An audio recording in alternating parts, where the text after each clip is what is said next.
दोस्तों आज की वीडियो में मैं आपसे एक सवाल पूछूंगा। मैं आपके सामने 3 नाम दूँगा। जॉर्ज हवाश, वादी हदाद और नाइफ हवाते। हो सकता है मेरी प्रोनंसिएशन थोड़ी इधर-उधर हो। पर मैं ये पूछना चाहता हूँ कि इन 3 नामों में से आपको अंदाज़ा लगाना है कि इनमें से कौन-कौन मुस्लिम है। हिंट के लिए मैं बता देता हूँ कि ये तीनों लोग पैलेस्टाइन से हैं यानी फिलिस्तीन से हैं। क्या आपका जवाब था तीनों लोग मुस्लिम हैं? तो आप गलत होंगे। क्या आपका जवाब है 2 लोग मुस्लिम हैं? फिर भी गलत होंगे। क्या आपका जवाब है 1 आदमी मुस्लिम है इनमें से? फिर भी आप गलत होंगे। दोस्तों तीनों लोग एक्चुअली क्रिश्चियन हैं। अब आप सोच रहे होंगे कि इससे इज़राइल और फिलिस्तीन के या फिर हिजबुल्लाह हमास का क्या लेना देना है। दोस्तों देखिए, ये तीनों लोग पैलेस्टीनियन लिबरेशन ऑर्गेनाइजेशन के फाउंडिंग मेंबर्स आप कह सकते हैं। ये बहुत इंपॉर्टेंट हिस्सा थे पैलेस्टीनियन लिबरेशन ऑर्गेनाइजेशन का। और आज के वक्त से पहले, जब आज इस युद्ध को मुस्लिम बनाम यहूदी या फिर इस्लाम बनाम जूडिज्म के हिसाब से देखा जाता है, उस वक्त तक ऐसा नहीं था।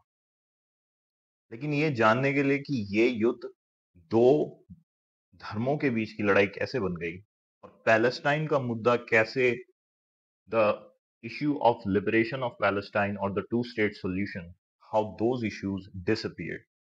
लेकिन उससे पहले हमें जानना होगा कि पीएलओ कैसे बनी और हमास कैसे बना। और ये बहुत इंटरेस्टिंग चीज होगी, आपको शायद बहुत लोग आपको नहीं बताएंगे मेन स्ट्रीम मीडिया में। तो पहले तो पीएलओ की बात। देखिए दोस्तों, सबको पता है कि ब्रिटिश प्रोटेक्टोरेट था, उसके बाद उसे यूएन मैंडेट से इजराइल बना दिया गया था और उसमें गाजा और वेस्ट बैंक दोनों इधर उधर थे। 1948 से शुरू होके 1964 तक करीब कई अलग अलग तरह के युद्ध हुए अरब नेशंस के बीच में और इसराइल के बीच में, जिसमें यौम किपुर वॉर था, 6 डे वॉर था, बहुत सारे युद्ध थे। और उन मिलिट्रीज को ये समझ में आ गया था, इसराइल की मिलिट्री क्योंकि बहुत ज्यादा ट्रेंड थी, बहुत अच्छी तरह लड़ना जानती थी, तो वो उन्हें हरा भी नहीं सकते थे, जो कि एविडेंट था सारे युद्ध में जो पीछे हुए थे। तो 1964 में क्या होता है कि अरब लीग एक ऑर्गेनाइजेशन बनाती है। अब देखिए, अरब लीग का मतलब मुस्लिम नहीं होता। अरब एक अलग टर्म है। अरब का मतलब है जो वहां पे लोग रहते हैं। अरब का मतलब जो वहां पे मुस्लिम्स रहते हैं, कॉप्टिक क्रिश्चियंस रहते हैं, कैथोलिक्स रहते हैं, या किसी भी तरह ग्रीक ऑर्थोडॉक्स क्रिश्चियंस रहते हैं, वो सब उसी में होते हैं, या यहूदी रहते हैं, या कोई भी हो, वो अरब है।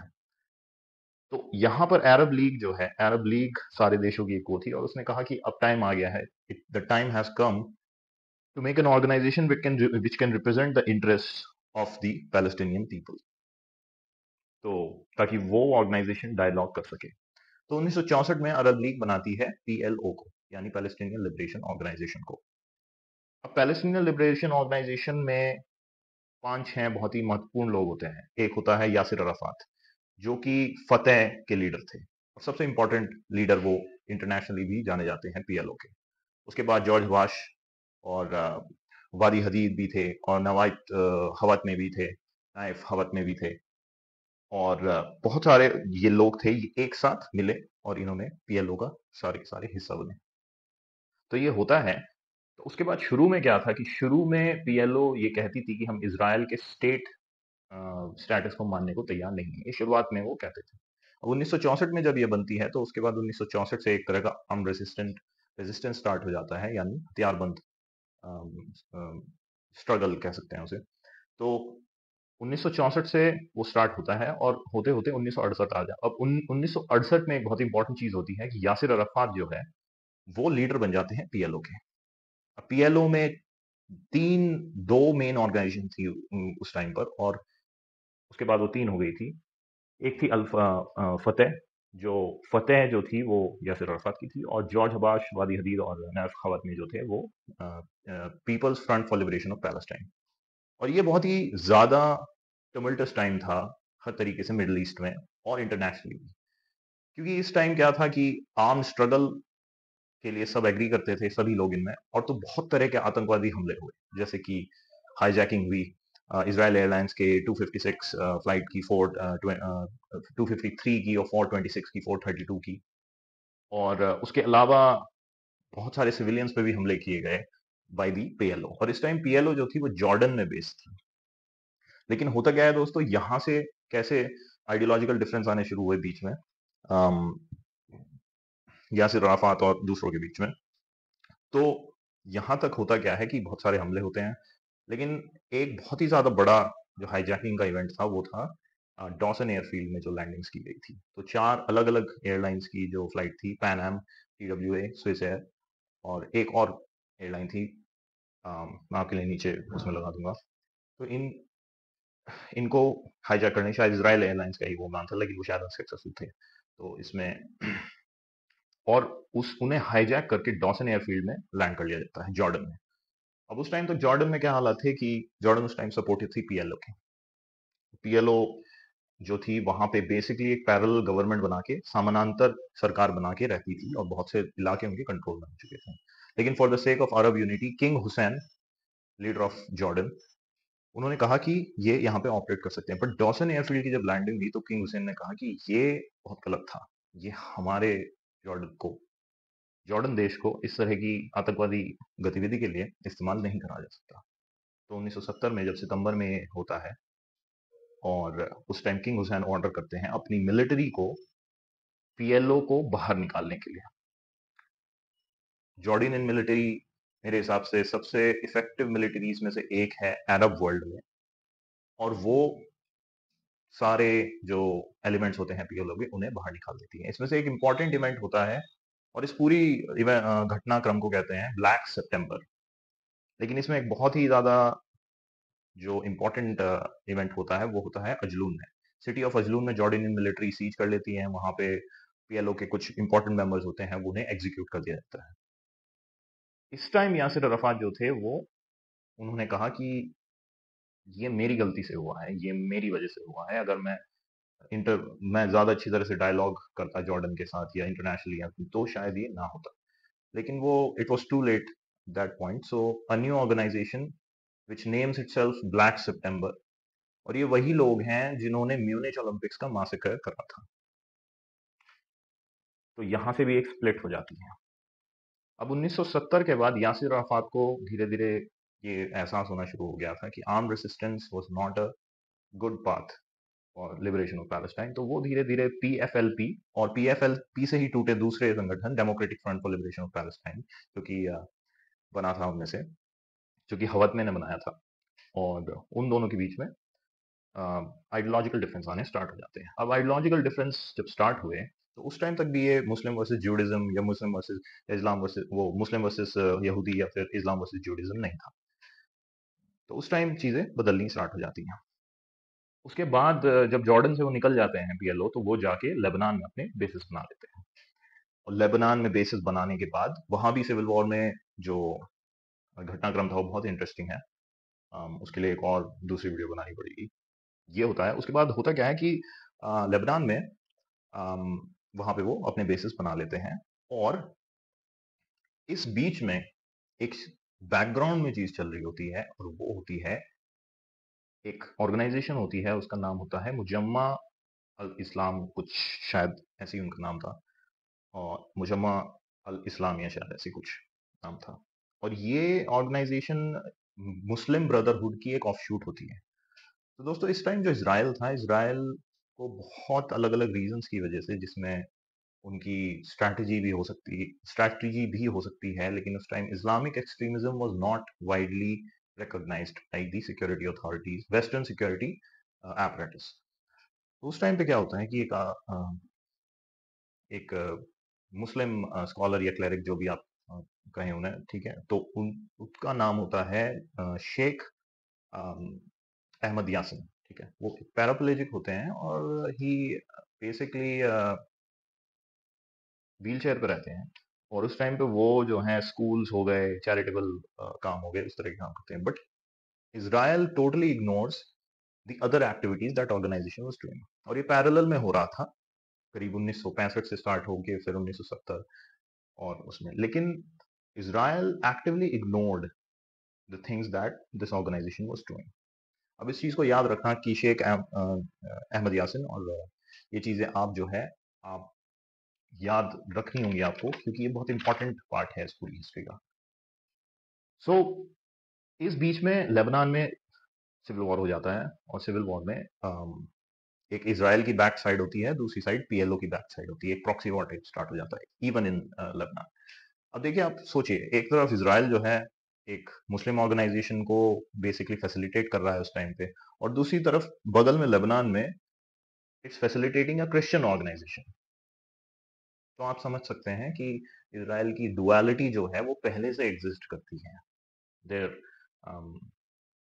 the basis of their operations, or like the strategy they were following was in both countries was starkly different at this time. वहां के युद्ध के बाद और यासिर अराफात जो है, यासिर अराफात और उनके दूसरे जो लोग हैं, उनके बीच में बहुत खाइयां उगनी स्टार्ट हो जाती हैं। खाई इतनी गहरी हो जाती है कि बिल्कुल पीएलओ जो है एक तरह से आपस में कम्युनिकेशन बहुत कम हो जाता है उनका। लेकिन भले ही यासिर अराफात जो है वो वहां पे आइसोलेट होना स्टार्ट हो गए थे अपनी ऑर्गेनाइजेशन में, internationally Yasser Arafat was very successful. Yasser Arafat की वजह से शायद आज जितनी भी कंट्रीज रिकॉग्नाइज करती हैं पीएलओ को, जो कि बहुत सारी कंट्रीज हैं, हम रिकॉग्नाइज करते हैं, India, China, Russia, almost all of South America, शायद 10 10-12 even European countries, even countries from the western bloc. So कुछ कुछ कंट्रीज के एक्सेप्शन के अलावा बहुत सारे लोग वो करते हैं। अब यहां आके इसराइल को रियलाइज होता है कि अगर पीएलओ यानी पैलेस्टीनियन लिबरेशन ऑर्गेनाइजेशन का रिकॉग्निशन सब जगह हो जाता है, because even Americans were keen on solving this issue, and they were, हमारी तो इंडिया की हमेशा हमेशा से ही टू स्टेट सॉल्यूशन की नीति रही है, तो even the Americans were keen on solving this the issue, but Israel didn't want a two-state solution. They wanted the one-state solution. So ये होते होते इन पैरेलल जो मुस्लिम ब्रदरहुड का एलिमेंट था और शेख अहमद यासीन के जो लोग थे, उन्हें इजराइल बेसिकली असिस्ट करना स्टार्ट कर देती है। जैसे कि कुछ घटनाएं हुई जिनमें हथियार मिले, a large cache of weapons was discovered in a mosque and it belonged to the people of Ahmad Yasin, and Israel ignored that. उसके बाद क्या होता है कि 1990 आते आते और 1990s के आते आते जो पीएलओ होती है वो डिप्लोमेटिकली काफी पावरफुल हो जाती है, रिकॉग्निशन उसे मिलने स्टार्ट, मतलब पहले से ही रिकॉग्निशन बहुत थे पर और भी ज्यादा। और इसराइल के लिए ये चीज बहुत ही इंपॉर्टेंट हो जाती है कि किसी तरीके से पीएलओ को वीकन करा जाए। तो 1980s में जब ब्रिगेडियर जनरल सेगेव जो थे, शायद उनका नाम यत्किन सेगेव था, और वो गवर्नर थे Gaza that was occupied by Israel in the 1980s। और उन्होंने खुद इस बात को एक्सेप्ट किया कि 1980s में जो इजरायलीज थे उन्होंने जो मुजम्मा अल इस्लामिया है उससे हेल्प की थी अलग अलग तरीकों से। तो 1990s आते आते हमास इज फॉर्म्ड। हमास जो कि मुस्लिम ब्रदरहुड और मुजम्मा अल इस्लामिया में से ही एक नया ग्रुप बनता है। अब इस नए ग्रुप की क्या बात होती है कि unlike the PLO, which believed in the two-state solution. So PLO at this point believed that Israel should also exist and Palestine should also exist, and the international community should have a dialogue on how they should coexist together. अब ये हो गया, लेकिन अब आ जाता है Hamas. लेकिन Hamas की आइडियोलॉजी जो है वो है पूरी तरीके से एक्सट्रीमिस्ट इस्लामिक आइडियोलॉजी, और वो कहते हैं कि we do not want an Israel and their priority is, वे कहते हैं कि लिबरेशन ऑफ पैलेस्टाइन उनकी प्रायोरिटी है, बट उनके एक्शन से या उनकी हरकतों से कभी ऐसा लगा नहीं है उनकी हिस्ट्री में कि liberation of Palestine was their गोल।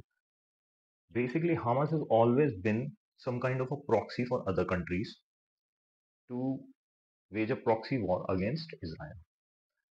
लेकिन इजराइल उस टाइम तक हमास को थ्रेट नहीं मानता था। उनकी जो थ्रेट परसेप्शन थी वो बहुत नीचे थी, और वो अब भी पीएलओ और उसकी ऑर्गेनाइजेशंस को ही थ्रेट मानता था। तो अब 1990 से 2000s में आते आते उसके बीच में यासिर अराफात अपना डिप्लोमेटिक जो स्टाइल ऑफ उनका कॉन्डक्ट है वो जारी रखते हैं। और 2001 में होता है 9/11। 9/11 होने के बाद जो वेस्ट वेस्ट है और इजराइल बाई एसोसिएशन, तब सबको रियलाइज हुआ कि Islamic extremism is an issue. अब उन्हें पता लगता है कि हमास कितना खतरनाक हो सकता है, क्योंकि आपको शायद पता होगा कि अलकायदा जो है वो उन्हीं मुजाहिदीन में से बना जिससे अमेरिका ने हेल्प की थी सोवियत के खिलाफ। तो सोवियत यूनियन तो पहले ही गिर गया था, 1900 डिसोल्यूशन हो गया था, तो communism was an threat. So now they realise it's a threat. लेकिन जब तक the cat was out of the bag, बहुत देर हो चुकी थी। उसके बाद क्या होता है कि जो हमास है, हमास को फंडिंग मिलनी स्टार्ट होती है अदर इस्लामिक कंट्रीज से, और वो धीरे धीरे पावरफुल होना शुरू हो जाता है। 2004 में जो है यासिर अराफात की डेथ हो जाती है। उनकी डेथ के बाद हमास एक पावरफुल एडवर्सरी बन जाता है पीएलओ का। And many people have accepted that Israel actually made sure that Hamas became powerful by allowing Qatar to fund them. So ये जब होता है तो 2006 आ जाता है। 2006 में जो है चुनाव होते हैं पैलेस्टीनियन एनक्लेव में, पैलेस्टीनियन अथॉरिटी के जो चुनाव कहा जाते हैं, उसमें पीएलओ हार जाती है, हमास जीत जाता है। अब हमास आ जाता है पावर में। जब हमास पावर में आता है तो वहां पे एक तरह का वो धीरे धीरे अपने असल जो रंग हैं वो दिखाने शुरू कर देता है। सिविलियंस पे हमले, टेररिस्ट अटैक्स और वो सब करना स्टार्ट कर देता है। और उसके अलावा Palestine itself it basically runs a mafia rule. मतलब कि हर चीज इजराइल की गलती, पानी नहीं है तो इजराइल की गलती, कुछ काम नहीं है तो इजराइल की गलती, ये चीज तो वो पूरा एंटी इजराइल सेंटिमेंट बनाता है। तो somewhere along the way after death of Yasser Arafat and weakening of the PLO, even though they were recognized by a lot of countries, वहां पे क्या होता है कि वो वीकेंड हो जाती है और लिबरेशन ऑफ पैलेस्टाइन जो है वो एक इश्यू जो है वो पीछे हट जाता है। अब ये मोमेंट था जब पूरा conflict Palestine versus Israel two state solution के बारे में नहीं रह जाता। ये एक मुस्लिम वर्सेस यहूदी या फिर इस्लाम वर्सेस जूडिज्म का एक युद्ध बन जाता है। 2000 शायद 12 में, 2016 में हमास युद्ध लड़ती है फिर से। लेकिन 2006 के बाद, क्योंकि you have to remember that after 2006 there was no election in Palestine. वहां पे इलेक्शन नहीं हुए हैं उसके बाद, 2006 के बाद। So Hamas rules there with an iron fist, और पीएलओ बहुत वीकन हो चुकी है। तो Israel actually achieved its goal of weakening the PLO, but उन्होंने अपनी पूंछ पे खुद ही आग लगा ली।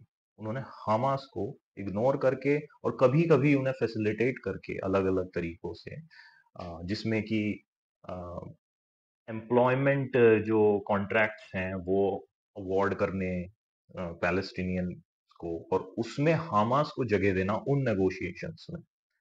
अब ऑब्वियस ही बात है, हमास को जब वो कॉन्ट्रैक्ट मिलेंगे तो हमास अपने ही लोगों को वहां पे भेजेगा, ना कि पैलेस्टाइन के जो लोग हैं उन्हें भेजेगा। हमास अपने लोगों को भेजता था, और ये बेंजामिन नेतन्याहू के नीचे होता रहा। Even at one instance, when a Turkish diplomat came to Israel and Netanyahu suggested that Turkey should also fund Hamas because Israel was hell bent on somehow making the world, क्योंकि एक बार वो इस्लाम versus यहूदी हो जाएगा तो दुनिया ये सोचेगी कि हाँ ठीक है, इन्हें तो खत्म ही करना है, या फिर इन्हें पूरा ही मतलब कि ये तो खतरा है हमारे लिए, ठीक है, ये आतंकवादी है। तो जो असली मुद्दा था पैलेस्टाइन लिबरेशन का, वो उस टाइम तक खत्म हो चुका था। अब ये सब होने के बाद आ जाता है हमारा प्रेजेंट।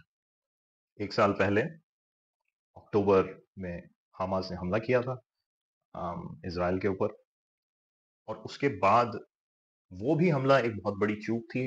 आप मोसाड की चूक कह सकते हैं, मिलिट्री इंटेलिजेंस की इजराइल की चूक कह सकते हैं, लेकिन बहुत बड़ी चूक थी। और उसके बाद इवेंट्स जो है आज यहाँ पे खड़े हुए हैं। और देखिए दोस्तों, ये जो चीज़ें हैं, ये आपको मेन स्ट्रीम मीडिया में नहीं बताई जाएँगी, क्योंकि मेन स्ट्रीम मीडिया होता क्या है, दिक्कत उनकी क्या है कि वो हर चीज़ को बाइनरी में बाँट देते हैं कि ये वर्सेस ये वर्सेस ये। लेकिन ऐसा होता नहीं है। और इससे आपको इस चीज़ का भी जवाब मिल गया होगा कि जो हमारी इंडियन गवर्नमेंट है, रिपब्लिक ऑफ इंडिया है, उसने हमेशा टू स्टेट सॉल्यूशन का क्यों सपोर्ट किया है? वो इसी वजह से किया है because the history of the conflict is very complicated. बहुत ज़्यादा कॉम्प्लिकेशंस हैं इसकी हिस्ट्री में। और Hamas is not the Palestinian people. And even for Israel, because Israel is a very good friend of ours, but even for Israel, I would say Israeli government is not the people of Israel. तो दोस्तों देखिए ये चीज होती है जब आपको समझना होता है जियोपॉलिटिक्स के बारे में। और जियोपॉलिटिक्स, अगर आपको कोई भी ये कहे कि बहुत ही सरल है, या अरे भाई देखो इसराइल की इसकी लड़ाई चल रही है, इस रिलीजन की उस रिलीजन, वो probably he is not a well learned person, because the devil is in the details. हमेशा आपको रिमेम्बर करना है कि जब तक आप डिटेल्स में नहीं जाओगे, आपको पूरी इसका निचोड़ नहीं लगेगा। Thank you.